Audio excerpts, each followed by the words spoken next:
Dr. Alex Hudson rubbed his tired eyes as he stared at the computer screen.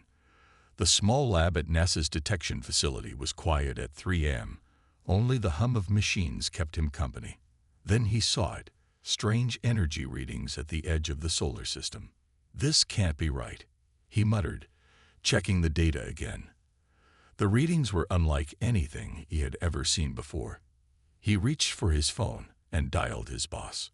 "Sir, I think you need to see this." Within hours, the lab buzzed with activity. Scientists huddled around monitors as military personnel filed in. The energy readings were getting stronger. Something was headed toward Earth.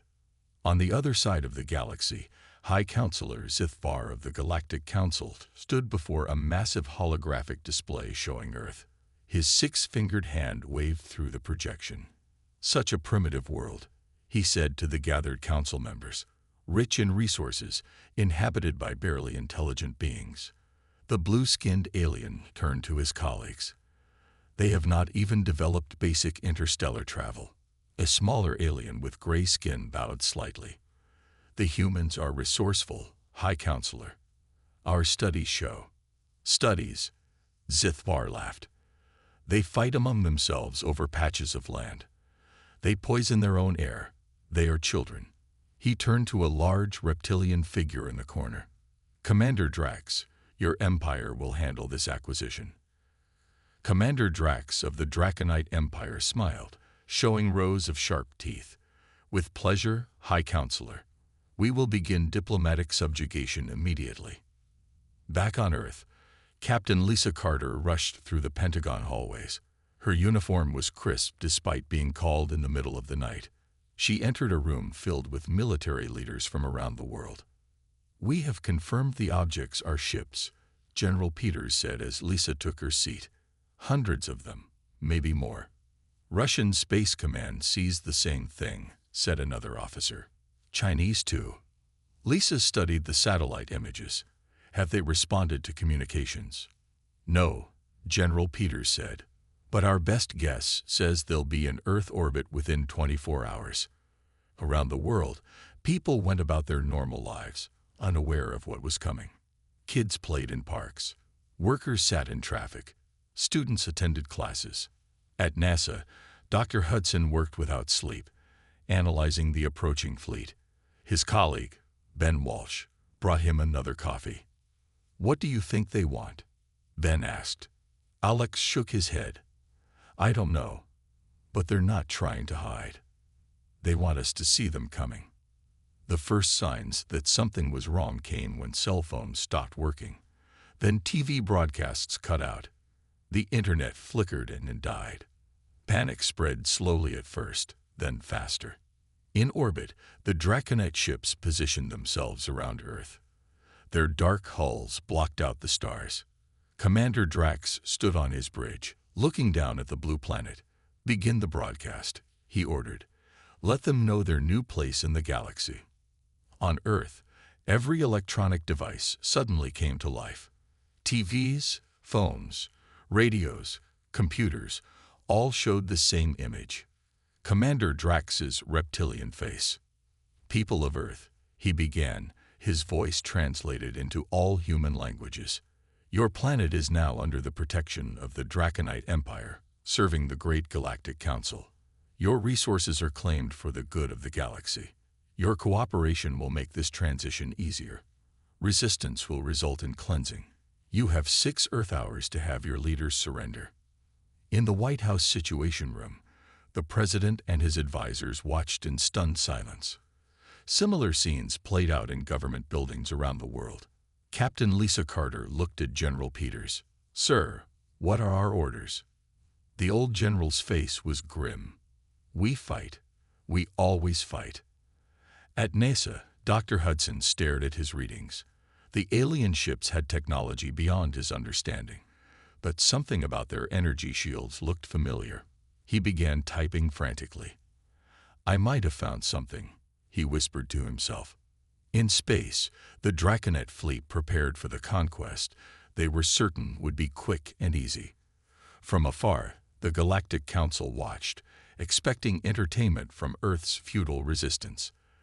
They had no idea what humans were capable of when backed into a corner. Captain Lisa Carter stood in a dim underground room at the Pentagon. Maps and screens covered the walls. Military leaders from countries that were enemies just days ago now sat together at one table. "The aliens have landed in 5 locations," Colonel Frank Miller said, pointing to red dots on a world map. "Largest force is here in Kansas." Lisa studied the map. "What about our weapons?" "Tanks, jets, missiles. Nothing works well against their shields." Frank answered, "We hit them hard in Russia and China. They barely noticed." The door opened, and Dr. Alex Hudson walked in with a woman beside him. "This is Olivia Banks," Alex said. "Best engineer at MIT. We found something." Olivia placed a device on the table. It looked like a mix of Earth technology and strange metal parts. "We captured this from a damaged alien scout ship," she explained in simple terms. "Their shields have a weakness. They don't work well with Earth's magnetic field." Alex nodded. "If we can build devices that create the right frequency, we might be able to disrupt their shields." Colonel Miller leaned forward. "How long to build these devices?" "A few days for the first ones," Olivia said. "Maybe a week to make enough for all our forces." "We don't have a week," Lisa said. "The aliens are moving fast." In Kansas, the Draconite forces pushed forward. Their soldiers stood 8 feet tall with tough scales and advanced weapons. They moved through small towns, taking anything valuable. People ran or hid. Some fought back with hunting rifles and were quickly killed. Sergeant John Bailey and his small team of soldiers watched from a hill. They had been ordered to observe, not engage. "They're not killing everyone," John said, looking through binoculars. "They're taking prisoners." "Slaves, probably," another soldier said. John's radio crackled. "All units hold position. Do not engage until Operation Disrupt begins." Across space, in the Grand Hall of the Galactic Council, High Counselor Zithvar watched the invasion on a large screen. "The humans resist more than expected," said Kevorn, a smaller council member. Zithvar waved his hand dismissively. "They have spirit, but no chance. This will be over in days." Another council member laughed. "I bet my rare crystals that humans surrender within 3 days." "I will take that bet," Kevorn said quietly. "Something about these humans interests me." Back on Earth, Olivia Banks worked without sleep. Her team had turned a high school science lab into a workshop. They built devices using parts from cars, phones, and the alien technology. Dr. Hudson entered with coffee cups. "Any progress?" Olivia held up a device the size of a backpack. "It works in tests. The frequency disrupts their shield pattern for about 30 seconds. 30 seconds might be enough," Alex said. In the Pentagon, Captain Carter briefed soldiers from different countries. "Each team gets 1 disruptor," she explained. "When the shield goes down, you have 30 seconds to use regular weapons. Aim for their power sources." Colonel Miller studied the plan. "This is a big risk. If it fails, we try something else," Lisa said firmly. "Humans don't give up." Operation Disrupt began at dawn. The first target was a Draconite ship near Chicago. Sergeant Bailey's team approached with their disruptor hidden in a truck. "Remember," John told his team, 30 seconds once the shield drops." The Draconites noticed the truck, but too late. Olivia's device hummed to life. The air around the alien ship rippled like water. The shield was down. "Now," John yelled. Earth weapons fired from all directions. For the first time, they hit their target. The Draconite ship sparked and smoked. Alien soldiers ran out, surprised that their armor suddenly took damage. Similar attacks happened around the world. Not all succeeded, but many did. In space, Commander Drax received the reports with growing anger. "Impossible," he hissed. "How are primitives damaging our technology?" On his view screen, High Counselor Zithvar appeared. "Commander, explain these failures." "A temporary setback," Drax insisted. "The humans are." cleverer than expected. Keyvorn watched from the side, his interest in humans growing. Perhaps these creatures deserve more respect than the Council had given them. Sergeant John Bailey crouched behind a fallen tree. His team waited nearby, ready to move. The large Draconite command ship sat in a field ahead of them. It had been 3 weeks since the aliens came to Earth. Everyone clear on the plan? John asked through his radio. 5 voices confirmed. Shield disruptor charged and ready, said Private Ryan. John took a deep breath. On my mark. 3, 2, 1, go. The team moved quickly across open ground. 2 soldiers fired regular guns to draw attention. The aliens turned toward the noise, just as planned.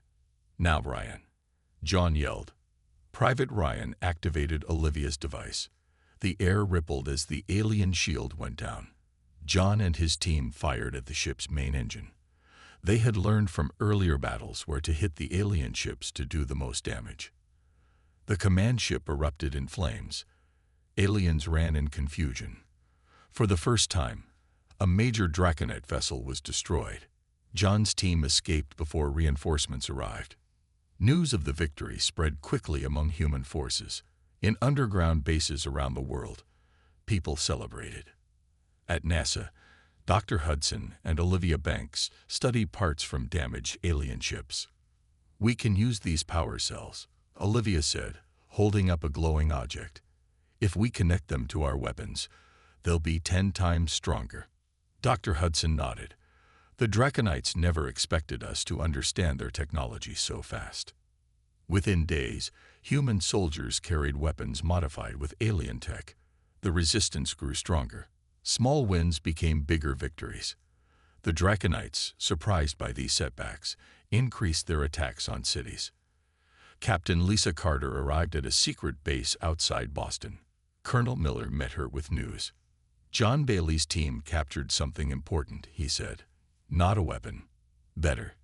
In a secure room, Lisa found John standing guard over an alien. The Draconite officer was smaller than others, with lighter-colored scales. It can understand us, John explained, and it speaks some English. Lisa approached the alien. Why are you attacking our world? The Draconite looked at her with vertical pupils. Easy conquest. Council orders. Humans. Primitive. What council? Lisa asked. Galactic Council rules many worlds, the alien said. Humans not even considered sentient, just resources. Lisa's face hardened. Tell your council they made a big mistake. Far across space, the Galactic Council chamber was in rare disorder. High Counselor Zithvar faced angry members. How can primitives defeat our forces? Demanded one counselor. 3 Draconite ships destroyed. This is unacceptable. Zithvar raised his hands for quiet. A temporary situation. Commander Drax assures me. Drax underestimated the humans, interrupted Keyvorn. As did we all. Another counselor stood. The news spreads to other worlds we control. The Jikari on Proxima I are already showing signs of rebellion. Enough, Zithvar shouted. We will not be defeated by primitives. Keyvorn spoke softly. Perhaps they are not as primitive as we thought. Zithvar glared at him. We will send reinforcements to Earth. The humans will be crushed. Meanwhile, on planets across the galaxy, Beans watched videos of human victories smuggled from Earth.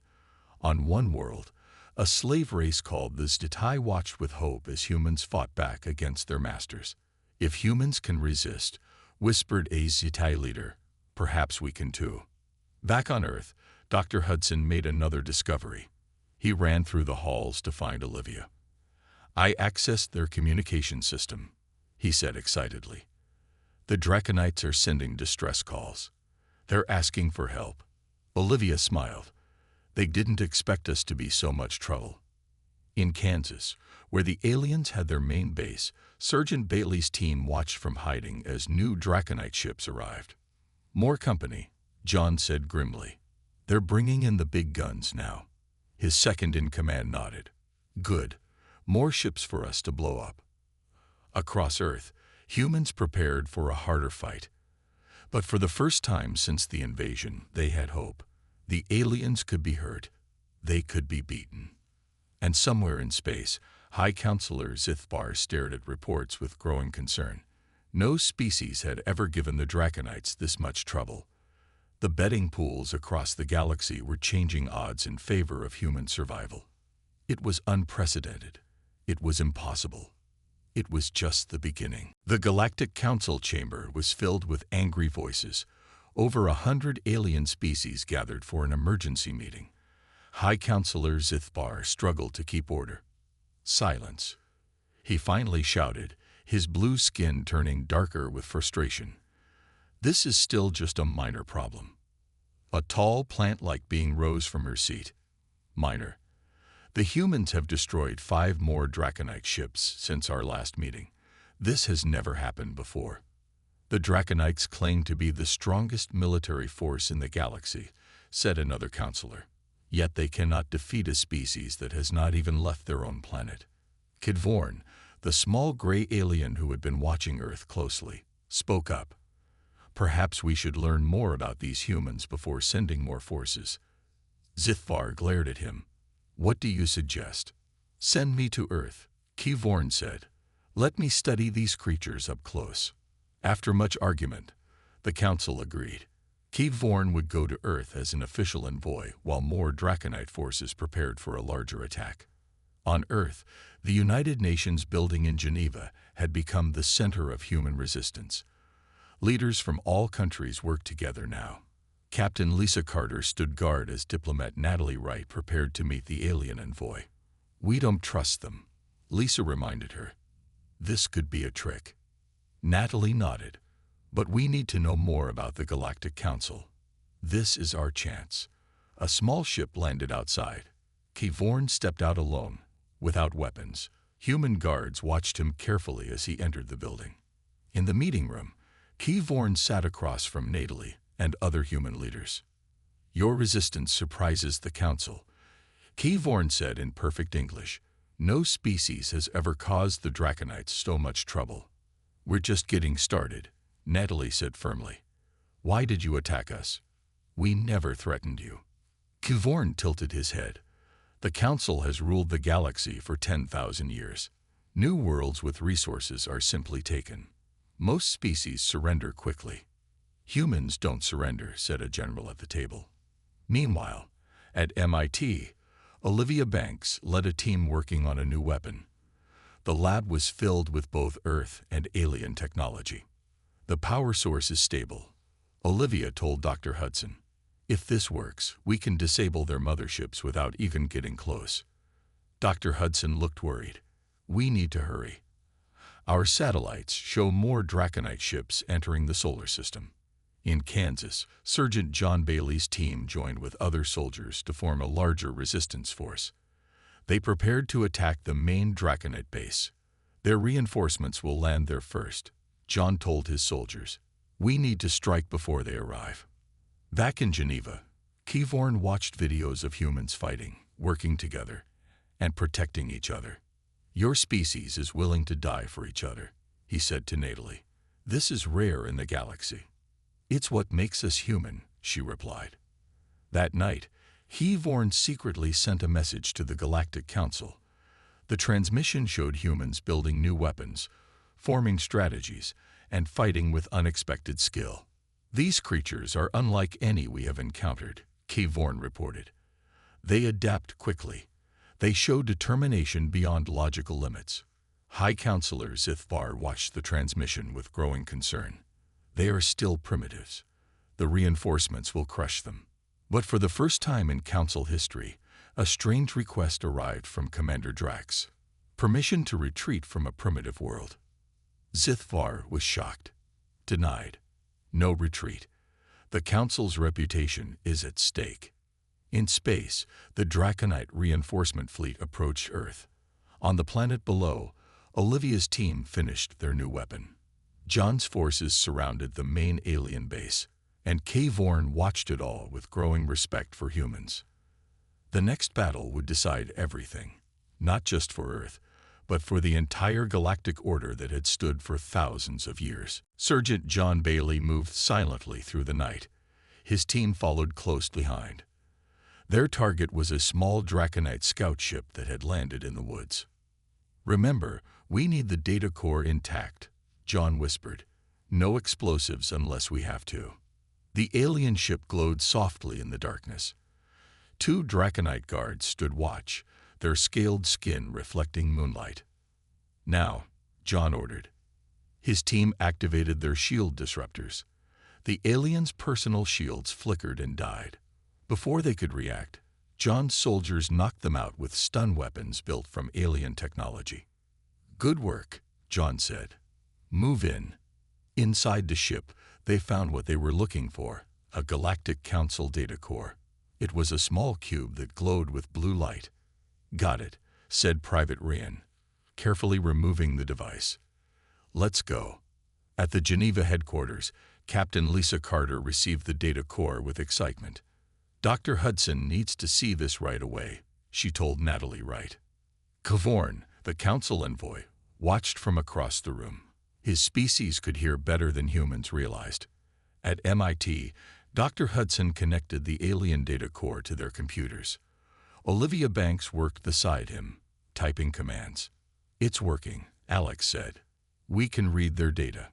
Information filled their screens, star maps, ship locations, and details about other worlds under Council control. "Look at this," Olivia pointed. "Dozens of planets with intelligent life, all conquered by the Council." Dr. Hudson studied the information.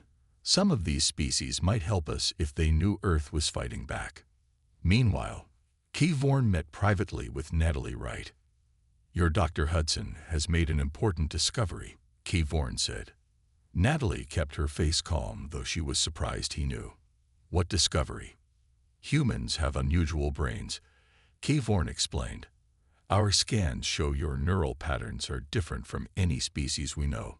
You think in ways we cannot predict." "Is that why we've been able to fight back?" Natalie asked. Cavorn nodded.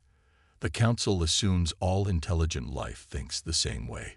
Humans prove this wrong." In Kansas, the main Draconite base was preparing for the arrival of reinforcements.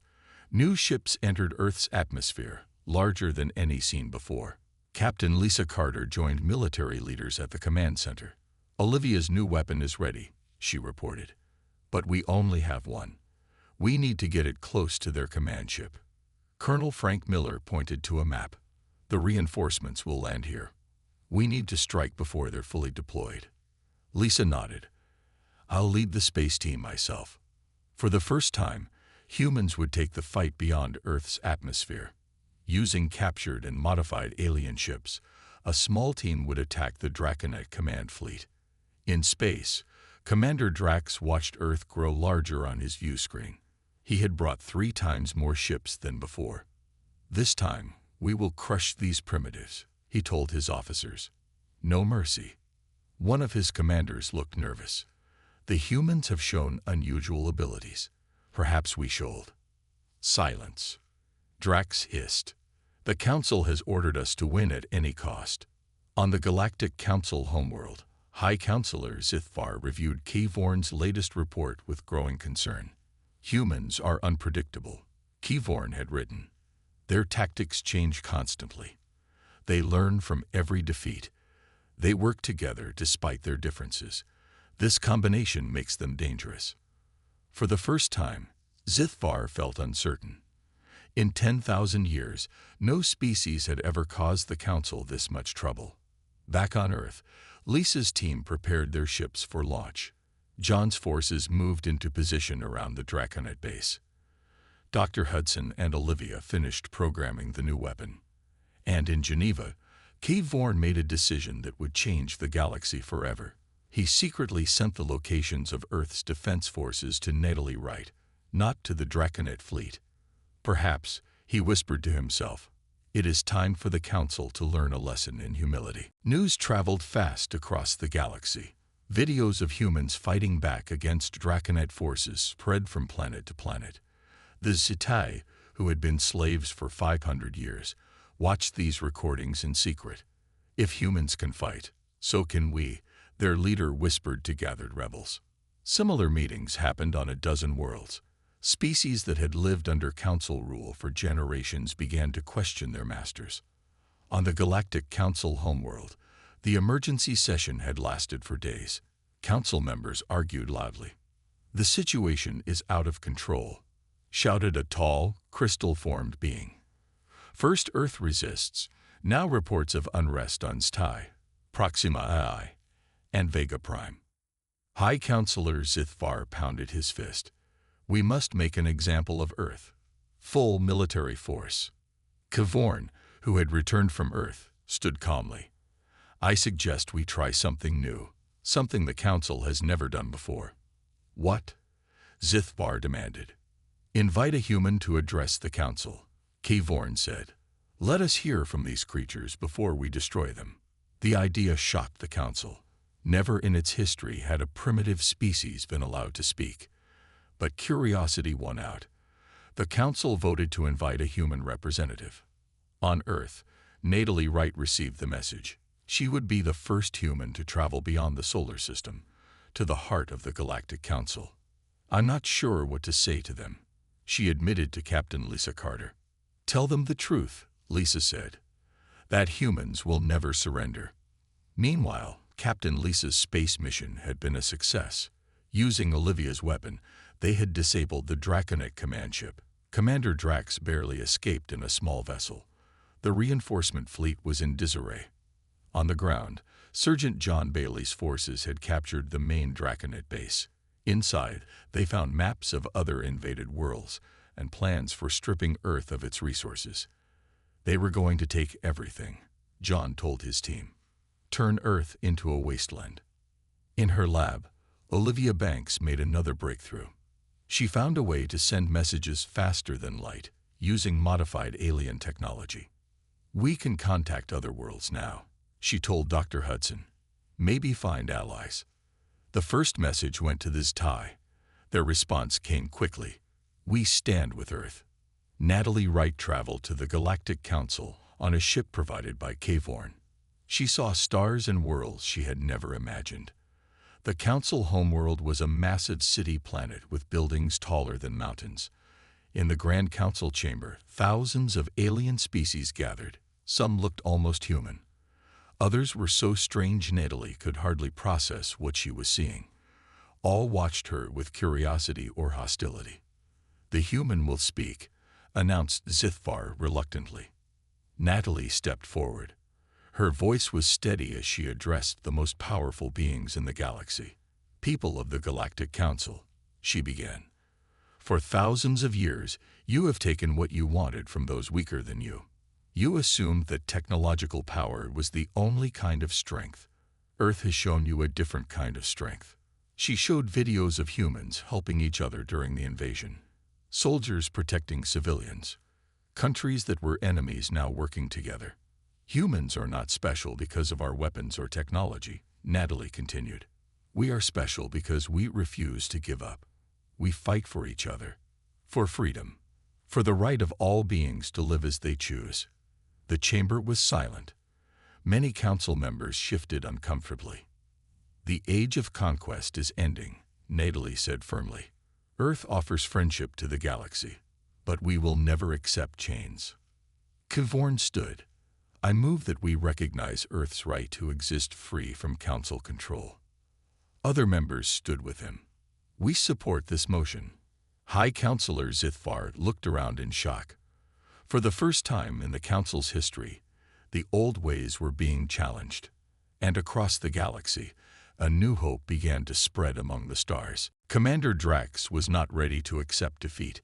While Natalie Wright spoke to the Galactic Council, he gathered his remaining forces. The Draconite Empire had never lost a war. He would not be the first commander to fail. "We attack Earth now," Drax told his officers. "Full force. Destroy their major cities." His fleet approached Earth quietly, using stealth technology. But humans had learned much about alien tech. Dr. Hudson's new detection system spotted them immediately. "They're coming back," he told Captain Lisa Carter over the secure line. At least 30 ships. Lisa was already in space with her team.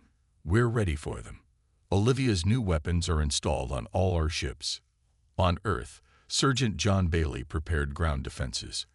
The global shield network was online, built from modified Draconite technology. Cities around the world were now protected by energy shields. Let them come, John told his soldiers. This time we're ready. The final battle began in Earth's orbit. Draconite ships fired powerful weapons, but the human ships were faster and more agile. Lisa's team used their smaller size to their advantage. Target their main power systems, Lisa ordered, just like we practiced. Olivia's weapons worked perfectly. One by one, the Draconite ships lost power and drifted in space. In his flagship, Commander Drax watched in disbelief as his fleet was disabled. Impossible, he roared. They are primitives. A human ship approached his flagship. Captain Lisa's voice came over his communication system. Commander Drax, your forces are defeated. Surrender now. Drax had never surrendered in his long life, but he had never faced humans before. His flagship was the last functioning Draconite vessel. I will not surrender to primitives, he said, ordering his ship to ram Earth's atmosphere at full speed. But before his ship could move, it lost power too. Lisa's team had secretly boarded and disabled it. Drax found himself captured, the first Draconite commander ever taken prisoner. At the Galactic Council, news of Drax's defeat arrived during Natalie's speech. The chamber erupted in shocked voices. Silence, ordered High Counselor Zithvar. He turned to Natalie. It seems your people have captured Commander Drax himself. Earth does not seek revenge, Natalie said calmly. We seek peace, but we will defend ourselves. Kavorn spoke up. I call for a vote. Should Earth be recognized as a sovereign world, free from council control? The vote was not unanimous. Many council members still feared what would happen if primitive worlds were allowed freedom. But for the first time in council history, a planet had successfully defended itself against invasion. The vote passes, announced Zithvar reluctantly. Earth is recognized as sovereign. When Natalie returned to Earth, she brought news of the council's decision. Celebrations broke out around the world. Humans had faced the greatest threat in their history and survived. Dr. Hudson and Olivia Banks established Earth's first interstellar research division. Using the alien technology, they began building ships that could travel between stars. Where should we go first? Olivia asked. The Zetai homeworld, Alex suggested. They helped us. Now we can help them. Captain Lisa Carter was appointed commander of Earth's new defense fleet. The captured Draconite ships were rebuilt with human modifications, better than before. Sergeant John Bailey trained the first group of soldiers who would travel to the stars. We go not as conquerors, he told them, but as friends and protectors. On the Galactic Council, Kavorn led a growing movement for change. The Council established new protocols for first contact, acknowledging that technological advancement wasn't the only measure of a species' worth. Commander Drax, now a prisoner on Earth, watched humans with growing wonder. They treated him fairly, despite everything his forces had done. I do not understand your kind, he told Lisa during an interview. Maybe someday you will, she replied. As Earth's first starships prepared to launch, the galaxy watched in amazement. The primitive humans who had defeated the Draconite Empire were coming to the stars. But they came offering friendship and alliance, not conquest. The invasion of Earth had changed the galaxy forever. And this was just the beginning of humanity's journey among the stars.